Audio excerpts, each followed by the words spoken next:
Hoy es un día muy especial, seguimos hablando de una temática que es la templanza, ¿cierto?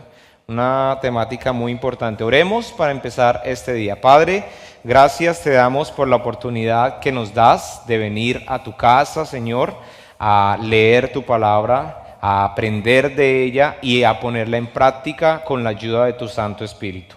Señor, hoy y esta temática yo te pido especialmente que tú confrontes nuestras vidas, que tú nos permitas, Señor, ser reargüidos por tu Santo Espíritu y dar el paso para poner en práctica lo que tú dispongas en nuestros corazones y en nuestras vidas.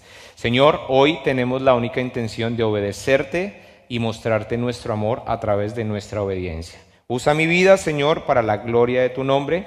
Te pedimos, Señor, esto en tu precioso nombre, Jesús. Amén. La templanza, bueno, quiero recordar nuevamente qué es la templanza dentro de lo que yo mencionaba hace 15 días. La templanza es el control de los pensamientos, las palabras y las acciones. Los que practican la templanza son capaces de controlarse a sí mismos y de mostrar dominio de sus emociones y comportamientos. Johncito hace 8 días decía que otra definición de la templanza es que usted saber dónde detenerse, ¿cierto? Si usted va a decir hasta aquí llegué, hasta aquí voy, no voy más. Primera de Corintios, terminaba hace 15 días con Primera de Corintios 10:23, que dice: ustedes dicen, se me permite hacer cualquier cosa, pero no todo les conviene. Dicen, se me permite hacer cualquier cosa, pero no todo trae beneficio, ¿cierto? Hablábamos de que usted puede hacer lo que usted quiera, ¿cierto? Usted puede disponer con su vida como mejor le parezca, pero no todo le conviene en su vida espiritual. No todo va a edificar, no todo va a llevar a que usted madure su vida espiritual, ¿cierto? Hasta acá estamos muy bien.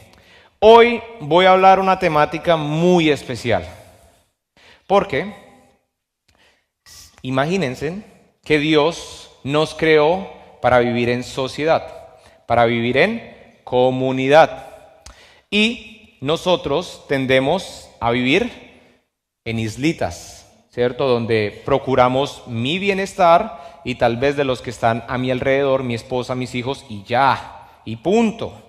Y muchas veces podemos practicar cosas como, pues igual con que yo esté bien, los demás que hagan lo que quieran.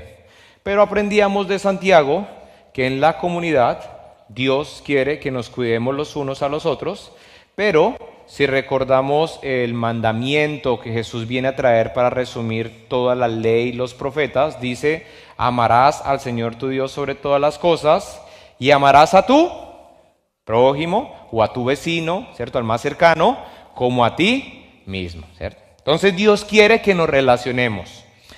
Pues hoy adivinen de qué vamos a hablar.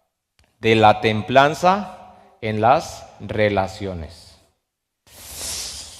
Y acá sí que es difícil, ¿no?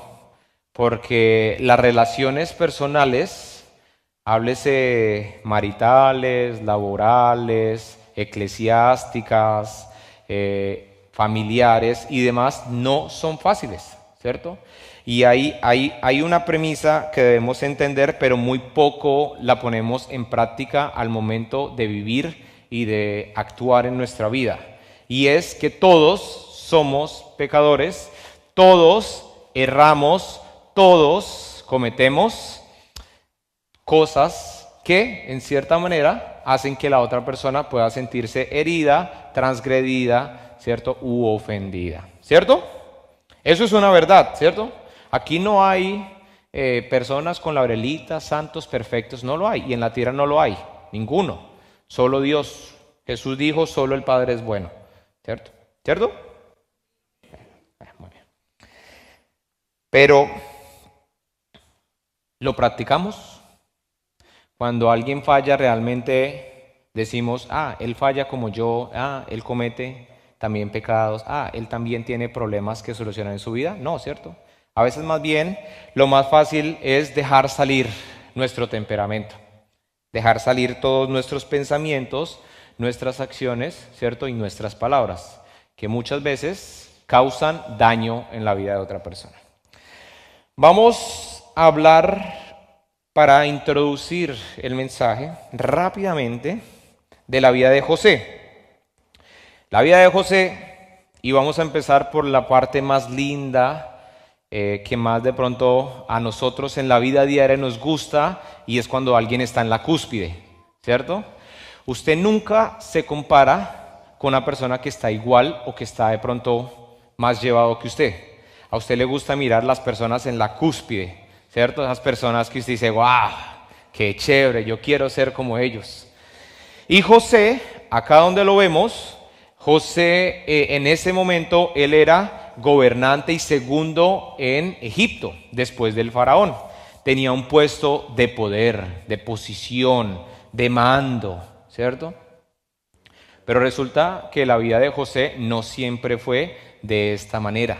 Por el contrario, fue una vida con muchos altibajos.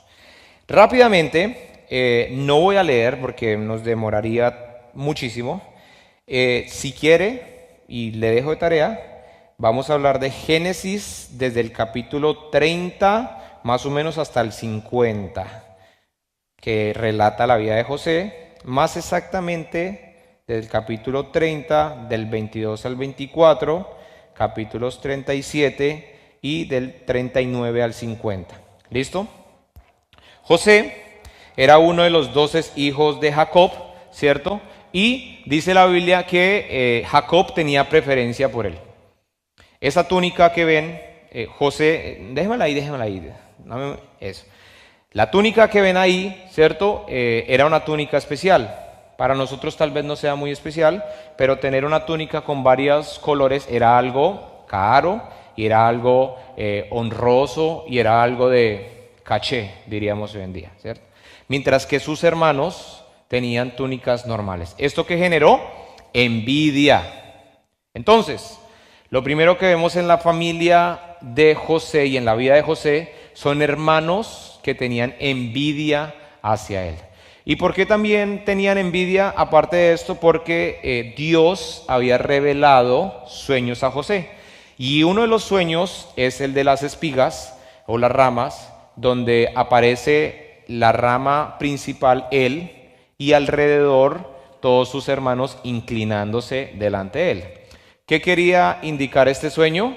Que sus hermanos se inclinarían delante de él. Pues esto suena un poco soberbio, ¿cierto? Y creo que a ninguno de nosotros nos gustaría algo de esta manera. Y pues con, digamos, justa causa, los hermanos de José le tenían rabia y procuraron su muerte. Quisieron matarlo, ¿cierto? Todos sabemos la historia. Y si no, léala. Resulta que matarlo tal vez no fue la mejor opción y uno de sus hermanos, Rubén, dijo, no lo matemos, pongámoslo en una cisterna y después yo vengo a recogerlo. ¿Qué pasó? Que ellos decidieron que la mejor idea era venderlo a unos mercaderes de Madián. Y resulta que a su padre le fueron a decir que realmente José había muerto destrozado por los animales salvajes, ¿cierto? El hermano José le teníamos envidia, lo vendimos como esclavo y ahora le decimos a nuestro padre que está muerto, ¿cierto? Una familia un poco problemática en su raíz, ¿cierto? Un poco desordenada, algo conflictiva. Pero bueno, resulta que José encuentra gracia donde va y es vendido después a el pueblo de Egipto, a un siervo o a un comandante de los egipcios. Y él empieza a trabajar para él y resulta que todo lo que él tocaba era bendecido y era manejado en gracia y en gran manera. De tal manera que él queda al mando de administrar los bienes de este capitán o de este gobernador de la casa egipcia. ¿Qué sucede? Este es un momento bueno para José, chévere, bacano. O sea, después de todo lo que le pasó, ahora viene a resaltar en un pueblo donde no era el suyo, ¿cierto? Pero resulta que Potifar compartía todo y le daba a él el poder de poder gobernar y administrar todo, menos una cosa que uno tiene pues razón y lógica en no tocar, y es la esposa, ¿cierto? Pero resulta que dice que José era era apuesto, ¿cierto? De una apariencia física, sí, pues más o menos algo así, podríamos decir. Modestia aparte, tranquilos, soy de mi esposa nada más. Y dice que la esposa de Potifar quería hacerse de él y de sus servicios. Y en un instante, pues José se negaba porque él se guardaba, decía, no es correcto, no es correcto. Y en un instante quiso e intentó ultrajarlo, ¿cierto? ¿Y qué hizo José? Huyó de la tentación. Y resulta que ella se alcanzó a quedar de sus vestiduras, por lo cual él quedó desnudo, salió corriendo, y ella se quedó con sus vestiduras. No contenta, fue y le dijo a todo el mundo que José había intentado aprovecharse de ella, ¿cierto? Entonces, viene mal, después viene muy mal, después viene bien, y ahora otra vez va para abajo, porque lo echan para la cárcel. Ahí vamos. ¿Y después qué pasa? En la cárcel conoce al copero del rey y al panadero. Y el copero resulta que tiene unos sueños, y el panadero. Y José descubre o muestra cuál era o qué significaban los sueños. Pero él le dice una cosa: oye, cuando vayas con el faraón, acuérdate de lo que yo hice, acuérdate de mí. Como quien dice, hey, no me olvides, yo te hice un favor, ¿cierto? Hágale. ¿Qué pasó? Se dieron los sueños como él los interpretó, pero al copero se le olvidó una cosita. Se le olvidó hablarle al faraón de que él le había ayudado. Y pasaron 2 años. ¿Y usted cómo se siente cuando le ayuda a alguien y deposita la confianza y esta persona se olvida de usted y es desagradecida? Mal, ¿cierto? Yo imagino que eso fue un golpe emocional para José. 2 años para que se volvieran a acordar de él. Luego el faraón tiene otros sueños y resulta que el copero se acuerda, en la cárcel me acuerdo que alguien interpretó los sueños, un tal José, y lo mandan a llamar. Y José viene donde el rey, interpreta los sueños y los sueños salen como él había previsto. Y resulta que el faraón dice, no hay nadie en la tierra de Egipto tan sabio como José. Así que decide colocarlo al mando de todos los 7 años de abundancia para los 7 años de escasez, ¿cierto? Que eso era lo que iba a pasar. José, ahí viene la película. José se vuelve el segundo al mando después de todo lo que ha pasado. ¿Listo? Pero hay un tema. La familia de José. ¿Cierto? Porque a pesar de que nos podamos desprender de nuestra familia, es nuestra familia. Y no podemos dejarla a un lado, y no es el plan de Dios que tú dejes a un lado los vínculos familiares. Y sigue. Entonces José, ¿cuál era el sueño que interpretó el faraón? 7 años de abundancia vendrían para Egipto y 7 años de escasez. ¿Cuál era el trabajo de José? Administrar de tal manera que en los 7 años de abundancia se pudiera guardar para los 7 años de escasez. Sencillo. Y José hizo un muy buen trabajo. Y Egipto fue conocido en gran manera porque en cierta forma eran los únicos que tenían alimento. Y esto llegó a Jacob y a sus hijos. O sea, a los hermanos, a las bellezas. ¿Y pues qué pasó? Que los hermanos llegaron donde José. Y eso es toda una escena familiar, ¿cierto? Esto es como a los de Colombia, padres e hijos, una vaina así, ¿cierto? La pelea. Toda una escena.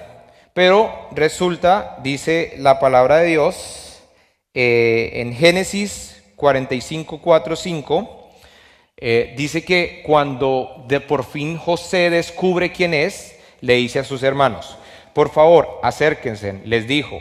Entonces ellos se acercaron y él volvió a decirles, soy José, su hermano, a quien ustedes vendieron como esclavo en Egipto. Pero no se inquieten ni se enojen con ustedes mismos por haberme vendido. Fue Dios quien me envió a este lugar antes que ustedes, a fin de preservarles la vida. Más adelante, José pide traer a su papá y básicamente hay una reunión familiar, se restaura todo y de ahí es donde Israel viene a vivir en Egipto y de ahí viene la esclavitud del pueblo de Israel en pueblo de Egipto. Hasta ahí entendido, ya después sigue que Israel sale de Egipto y todo lo demás. ¿Listo? Si quiere profundizar, lea los versículos que le di. Pero démonos cuenta que toda la vida de José estuvo llena de traumas, como los que usted y yo podemos tener en nuestra vida con nuestros familiares. Y en la vida, en nuestro trabajo, y en la vida con las personas que estamos cerca, y en la vida con las injusticias que pasan, ¿cierto?, alrededor de nosotros. Esa fue la vida de José. Pero vean cómo José sortea todas las cosas, ¿cierto? Cómo él resuelve. Y ahorita al final vamos a ver un poco más de lo que era él. En paralelo, quiero hablar de la vida de Jesús. Jesús, nuestro amado Jesús. ¿Cómo le fue a Jesús en sus relaciones? ¿Cómo le fue a Jesús en sus relaciones? Bien, una belleza, ¿cierto? Chévere. Pues Jesús era querido por las multitudes, ¿cierto? Todo el mundo lo seguía, 3,000, 4,000, 5,000, llenaba las barrigas, ¿cierto? Cuando vino, multiplicó aquí, chévere. Tenía 12 discípulos que siempre estaban con él, los 12 que caminaron con él por 3 años, que no tenían esperanza más allá de lo que hacían en su vida. El que era pescador estaba limitado a ser pescador, el que era, no sé, hacía otra profesión, estaba limitado a hacer eso. No había más opción. Tenía 3 discípulos que eran los más cercanos a él, que en varias oportunidades los llevó, porque eran aquellos 3 en los cuales él encontró gracia, algo les vio que eran los más cercanos a Jesús, ¿cierto? Y en general tuvo muchos momentos de gozo con la gente al hacer milagros, señales, prodigios, maravillas, ¿cierto? Tuvo momentos cuando entró a Jerusalén en el burro, en las ramas, todo. Chévere. ¿Esas fueron todas las relaciones de Jesús? No. ¿Jesús a quién vino? A los judíos. ¿Y qué hicieron los judíos? Lo rechazaron. Y fueron los que incentivaron para que fuera colgado en una cruz. Jesús tenía discípulos y uno de esos discípulos era Judas. ¿Y Judas qué hizo? Lo vendió y lo traicionó. Pero Jesús tenía un discípulo que era, mejor dicho, el que para las que sea, como sea, donde sea. ¿Qué era? Pedro. Y Pedro lo negó, ¿cierto? No, Señor, contigo hasta el fin del mundo. Tomás no le creyó, ¿cierto? Hasta no meter mi dedo. El pueblo prefirió a un ladrón y a un asesino antes que a Jesús. Y en su lecho de muerte se burlaron e hicieron mofa, juego de él, ¿cierto? Entonces, ¿cómo le fue a Jesús en las relaciones? También tuvo situaciones de gozo, pero también tuvo situaciones de tristeza, de injusticia, de dolor. Pero algo que tienen José y Jesús es que cumplieron el propósito con que Dios había permitido que ellos estuvieran en la tierra. Y era parte de lo que hablaba John hace 8 días, el propósito, ¿cierto? Pero si usted se da cuenta, y apliquémoslo a nuestra vida, aplíquelo usted a su vida. ¿Usted tiene traumas de esa manera, o peores, o más ligeros? ¿Quién sabe? No sé cuáles sean. Pero ¿cómo los sorteamos nosotros? en las relaciones. Estamos hablando de relaciones, ¿cierto? Veía un video hace poco, no lo encontré porque lo quería traer, y este video era acerca de Pablo, ¿cierto? Si Pablo tuviera que hablar acerca de cómo vivía la iglesia, ¿cierto? Si él fuera TikToker, haciendo un live streaming, Pablo sería como: estoy aquí siendo perseguido, he sido latigado, apedreado, pero no importa, voy a seguir por el evangelio porque lo vale. Porque el evangelio es poder de salvación para todo aquel que cree. Gloria a Dios. Y chulito, chulito, corazón, corazón, amén. Dale, Pablo, con todo, ¿cierto? Sería algo así. Más o menos. ¿Cómo diría el de hoy en día? ¿O cómo es? No pasa acá. Pasa en todas las iglesias, menos acá. Bueno, la verdad no ha pasado acá, desde que hemos hablado de eso. No, la verdad es que no me saludaron, no me dijeron, yo creo que mejor me voy a cambiar de iglesia porque esta no es la iglesia que Dios quiere para mí, no me gusta, ¿cierto? Ok, sí, válidas tus comparaciones entre las dos cosas, ¿cierto? Siempre hago la aclaración, no somos la única iglesia de Dios, pero a veces somos una generación de cristal, ¿cierto? Medio nos aruñamos y ya hacemos un alarme. Y no estamos ni cerquita de lo que sufrieron la primera iglesia, ¿cierto? Que estuvieron convencidos de lo que era el evangelio y lo que era la salvación. Entonces, en nuestras relaciones, ¿cierto? A veces es más fácil huir que afrontar y sobrepasar, ¿cierto? Por eso en nuestras vidas, a lo largo de todas las vidas de nuestra vida, ha sido más fácil dejar a un lado las situaciones que afrontarlas y sanar. Hay dos situaciones conforme a las relaciones, cuando tenemos heridas o cuando sufrimos un agravio, una falta, un error. Y es permitir que esto sea una herida sin sanar o permitir que sea una cicatriz para recordar, ¿cierto? La herida duele. Usted tiene una herida y duele. Usted la toca y si la deja abierta, se infecta y se va colocando peor. La cicatriz es una cicatriz, usted la ve, no la va a quitar, no la va a borrar, va a estar ahí, pero usted va a saber lo que pasó, pero ya no duele, ha sido superado. Quiero hacer un ejemplo el día de hoy. Necesito a 3 varones. Gracias, Johncito, Johncito siempre. Bien, Cristian. Bien, Tony. Gracias a Dios por estos varones de Dios. Yo le voy a dar a cada uno, cojan cada uno, no lo volteen, solo cójanlo así, un papelito. No lo vayan a voltear, ¿listo? Voy a dar una instrucción. El que mejor haga la instrucción, la otra semana yo le traigo un presente. Presente de pastor, ¿listo? Es una instrucción y después de que yo termine la instrucción, ya no voy a decir nada más y ustedes tienen que hacer lo que yo les dije, ¿listo? El papel, no lo volteen, va a tener algo por detrás escrito, ¿listo? La primera instrucción es que deben de hacer 10 sentadillas. Esa es mi instrucción y es lo que quiero que hagan, 10 sentadillas. Y la segunda instrucción es que lean el papel por la parte de atrás y ya. ¿Listo? Que lean el papel y hagan. Lean el papel y hagan. Pero que hagan las 10 sentadillas. ¿Listo? El que haga las 10 sentadillas de la manera más rápida, no, de la mejor manera, gana. Yo dentro de 8 días le diré quién gana. ¿Listo? ¿Tienen alguna pregunta?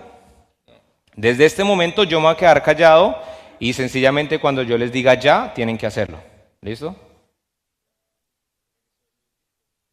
No, háganlas nada más, no es de correr, no es del que primero las haga, ¿listo? Desde este momento yo me quedo callado y ya pueden seguir en lo que les dije.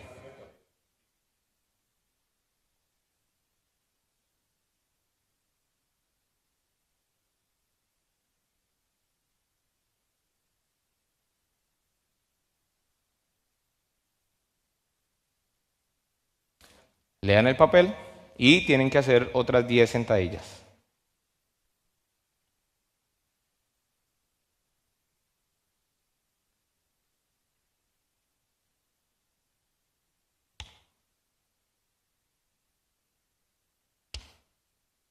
¿Usted qué va a hacer? ¿Dónde está el chaleco?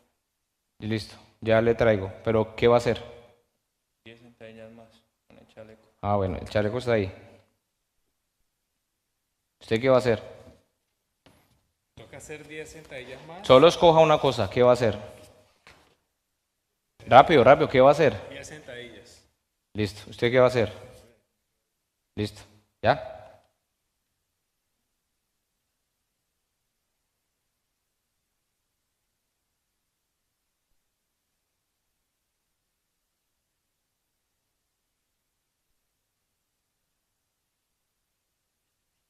¿Listo?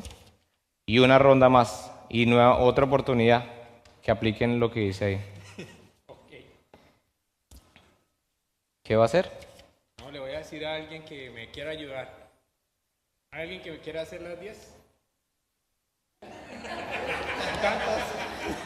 Rápido, si no le toca hacerlas, ¿qué va a hacer? ¿Alguien, no? ¿Qué va a hacer? No, vamos.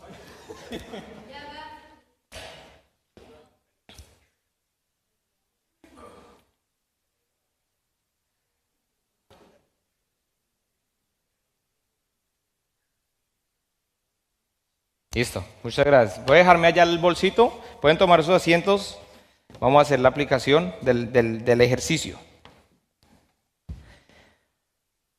Muchas gracias, caballeros. Dentro de 8 días les diré quién ganó, si alguien ganó. La instrucción era sencilla, era hacer 10 sentadillas, ya.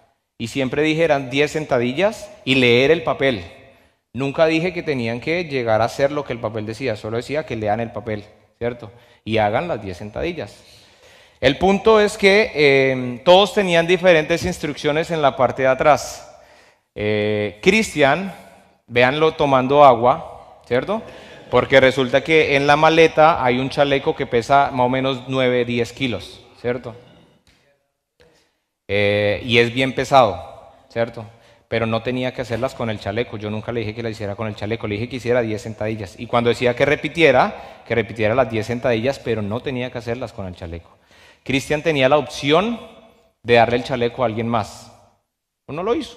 Él decidió decir, yo voy a hacer mis sentadillas con el chaleco. Y él mismo estaba llevando el peso de lo que él decidió. Y los otros dos sí la tenían fácil, ¿cierto? Tony sencillamente tenía que hacer las sentadillas nada más, seguir haciendo sentadillas. Él se quedó parado, no sé qué entendería, pero tenía solo que hacer sentadillas, nada más. Y Johncito tenía la opción de buscar quién tomaba su lugar. Y nadie lo quiso hacer, ¿cierto? Nadie lo hizo. ¿Cuál es el punto? Ya les voy a decir. Jesús, ténganlo ahí y tengan esa imagen.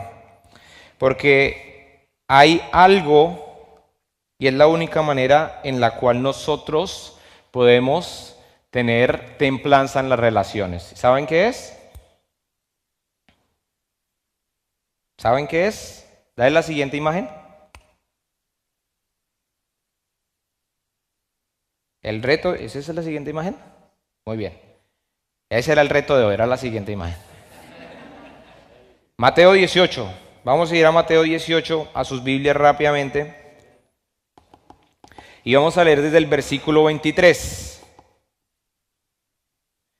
Y este es uno de los pasajes más lindos de la Biblia, ¿cierto? 23. Se lo voy a leer rápidamente, son más de 10 versículos. Dice, por lo tanto, el reino de los cielos se puede comparar a un rey que decidió poner al día las cuentas con los siervos que habían pedido préstamo de dinero. En el proceso le trajeron a uno de sus deudores que le debía millones de monedas de plata. No podía pagar, así que su amo ordenó que lo vendieran, junto con su esposa, sus hijos y todo lo que poseía para pagar la deuda. El hombre cayó de rodillas ante su amo y le suplicó, por favor, tenme paciencia y te lo pagaré todo. Entonces el amo sintió mucha lástima por él y lo liberó y le perdonó la deuda. Debía mucho, sintió lástima, misericordia, lo perdonó. Pero cuando el hombre salió, a este que le habían perdonado, fue a buscar a un compañero también siervo, en su mismo nivel, que le debía unos pocos miles de monedas de plata. Lo tomó del cuello, le exigió que le pagara de inmediato. El compañero cayó de rodillas ante él y le rogó que le diera un poco más de tiempo, lo mismo que él había hecho antes. Ten paciencia conmigo y yo te pagaré, le suplicó, pero el acreedor no estaba dispuesto a esperar. Hizo arrestar al hombre y lo puso en prisión hasta que pagara toda la deuda. Cuando algunos de otros siervos vieron eso, se disgustaron mucho. Fueron ante el rey y le contaron todo lo que había sucedido. Entonces el rey llamó al hombre al que había perdonado y le dijo: siervo malvado, te perdoné esa tremenda deuda porque me lo rogaste. ¿No deberías haber tenido compasión de tu compañero así como yo tuve compasión de ti? Entonces el rey, enojado, envió al hombre a la prisión para que lo torturaran hasta que pagara toda la deuda.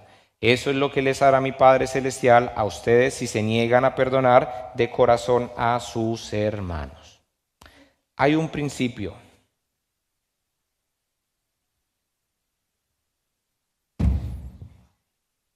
La silla está vacía, porque el único con el derecho a juzgar tu vida ha decidido salvarte, porque no es el tiempo de condenación. Pero entonces, en nuestras relaciones interpersonales, a veces sí es más cómodo sentarnos en la silla para juzgar a la otra persona, a mi esposo, a mi amigo, a mi papá, a mi compañero de trabajo o a mi hermano en la fe. Porque es bueno, ¿no? O porque es lo justo. Porque Él me hizo. ¿Qué te hizo tan grave para que olvides lo que Dios ya te perdonó? Porque es gracia, tú no hiciste nada. Dios te perdonó todo. Ay, todo te perdonó. Y ese es el principio, y el principio está en el Padre Nuestro, ¿cierto? Perdona nuestras ofensas como nosotros perdonamos a los que nos ofenden. No hay un juego de palabras, no hay un sí sería, no hay una condición, hay una afirmación. Como tú me perdonaste, yo tengo la capacidad de perdonar a otros. Porque tú que tenías el derecho a juzgarme por mis errores y mis acciones, no lo hiciste. Más por el contrario, fuiste misericordioso y me perdonaste. Este párrafo, al comenzar, ¿cierto?, tiene la pregunta de Pedro, versículo 21. Pedro se le acercó y le preguntó al Señor Jesús: ¿cuántas veces debo perdonar a alguien que peca contra mí? ¿7 veces? No 7 veces, respondió Jesús, sino 70 veces 7. Y esto no quería decir: Pedro, me quedan 3 entonces. Lo que el Señor Jesús le estaba diciendo es que no hay un número. Debe ser algo que debes hacer siempre. No estás en la condición de decidir a quién perdonar o a quién no, porque tú fuiste perdonado de todos tus pecados por amor, misericordia, gracia, elección de Dios. Dios decidió perdonarte. Si me colaboran al piano para terminar, Génesis 50, 20, 21, volviendo a José. La vida de José no fue fácil. ¿Les parece que la vida de José fue fácil? Y vean que aun cuando él estuvo en el puesto para sentarse y traer juicio, él no lo hizo. Aun cuando él pudo en muchas ocasiones blasfemar, acusar a su familia por algo que era cierto, porque lo vendieron, procuraron matarlo, mintieron a su padre, José no lo hizo. Y la única razón que yo puedo encontrar para que José hubiera tenido esa actitud al momento que él se reencontró con sus hermanos es que él ya los había perdonado. Él había decidido perdonar y dejar a un lado la ofensa de sus hermanos. Génesis dice: ustedes mis hermanos se propusieron hacerme mal, pero Dios dispuso todo para bien. Él me puso en este cargo para que yo pudiera salvar la vida de muchas personas. No tengan miedo. Yo seguiré cuidando de ustedes y de sus hijos. Así que hablándoles con ternura y bondad, les reconfortó. ¿Cómo estoy seguro que José no tenía rencor y que realmente él había procesado todo? Porque él no solo restauró la relación con sus hermanos, sino les dio de más. Dice que les habló con ternura, los reconfortó, porque sabía cómo podían sentirse sus hermanos. Porque José entendía que el mayor peso y la mayor carga no la tenía él como ofendido, porque él ya había perdonado y había superado. Mas sus hermanos tendrían la vergüenza de lo que habían hecho. Tenían el peso y las cadenas de lo que no habían resuelto y de lo que habían hecho en su vida. El Señor Jesús lo plasmó así, Lucas 23:34. Jesús dijo: Padre, perdónalos porque no saben lo que hacen. Y los soldados sortearon su ropa tirando los dados. Señor, no saben lo que hacen. No tienen idea de lo que hacen en mi vida. Y vea, la oración que yo hacía al iniciar es porque en nuestras vidas tal vez todavía hay situaciones en las cuales nosotros somos los jueces. Tú no sabes la herida que me hicieron, Cristian. Tú no sabes lo que esa persona me hizo a mí. No sé. La verdad no sé. Pero Dios sí sabe. Y Jesús, pudiendo juzgar cuando le hicieron todo lo que le hicieron, no lo hizo. Mas se sometió en obediencia a la cruz, a morir como un ladrón, de la manera más vergonzosa, por amor a ti y por amor a mí. Yo te pregunto, ante tal acto y ante tal gracia, ¿cómo puedes pararte o sentarte en una silla y no perdonar a tu hermano por la ofensa que haya causado?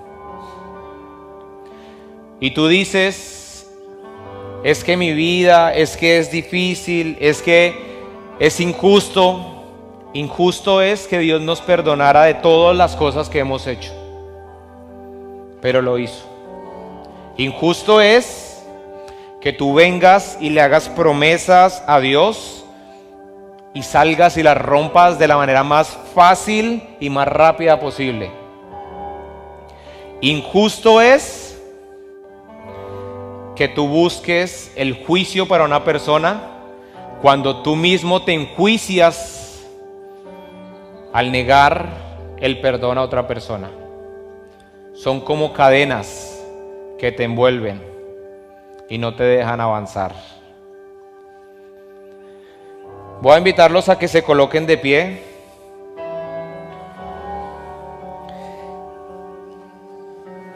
Oramos en dos maneras, en dos direcciones, en dos sentidos. La primera, por las situaciones que tal vez en tu vida todavía están, con tus papás, con tu cónyuge, con una persona que causó daño en tu vida y que aún en tu corazón tú dices, es que es un desgraciado y no encuentro gracia. Y no sé cuándo tenga el sentimiento, las circunstancias para perdonarlo. No es una emoción, no es una circunstancia, es una decisión que tiene un principio en lo que Dios ya hizo por ti y fue perdonarte a ti. ¿Quieres ser libre? Perdona como Dios te perdonó. Pero segundo, en nuestras relaciones y en la templanza, estamos hablando de templanza. La gente te va a fallar todo el tiempo. Todo el tiempo. La Biblia dice, maldito el hombre que deposita su confianza en otro hombre. ¿Tú crees que tu esposo o tu esposa no te va a fallar? ¿Tú crees que tus hermanos en la fe no te van a fallar? ¿Tú crees que tu pastor no te va a fallar? ¿Tú crees que tu compañero de trabajo no te va a fallar? ¿Tú crees que tus familiares no te van a fallar? ¿Es que acaso tú no fallas? ¿Es que acaso tú no tienes que pedir perdón cada día a Dios de lo que tú sabes que no deberías hacer y haces? ¿De las cosas que tú deberías estar haciendo y dejas de hacer? ¿Tú quieres tener templanza? Acostúmbrate a perdonar. El inicio de una vida en la cual tú puedas pedir perdón es perdonando. ¿Quieres ser libre? ¿Quieres que la vida la puedas transcurrir sin que las relaciones personales te afecten de tal manera que te quiten la paz? Perdona. No enjuicies. Sé libre. Permite que Dios te perdone realmente. Él ya lo hizo. Pero tal vez como cristiano, tú mismo la culpa la tienes porque no te puedes perdonar por lo que hiciste. Suéltalas. Si Dios te perdonó, ¿tú por qué no puedes perdonarte? Padre, gracias te damos en este día, Señor, por tu palabra. Señor, gracias porque hoy hablamos de la templanza en las relaciones. Y qué difícil hablar de eso, Señor, porque somos relacionales. Todo el tiempo, Señor, estamos rodeados de relaciones, Señor. Pero Padre, qué difícil es perdonar cuando somos nosotros los que queremos tener el control de lo que nos hicieron, Señor. Pero Padre, si recordamos, si vivimos, si tal vez cada vez que tenemos esos sentimientos de odio, de rencor, el único perjudicado soy yo. Hoy tú no tienes que estar con esa persona para perdonarla, decidir perdonar. Hoy tú imagina que estás enfrente de esa persona. Imagina que tú la tienes atada con una cadena, buscando estrangularle y decir lo que tú me hiciste. Suelta las manos, suelta la cadena y dile, te perdono.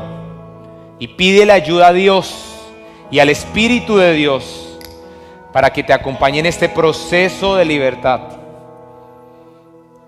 Y de igual manera, no permitas que los afanes, que las relaciones te quiten la paz que el Señor ya te ha dado.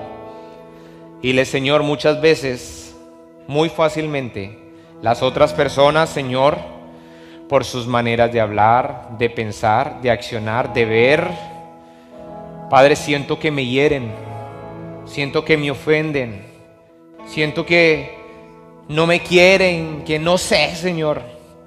Perdona, Señor, perdona y ayúdame a entender que esa persona es tan errónea como yo.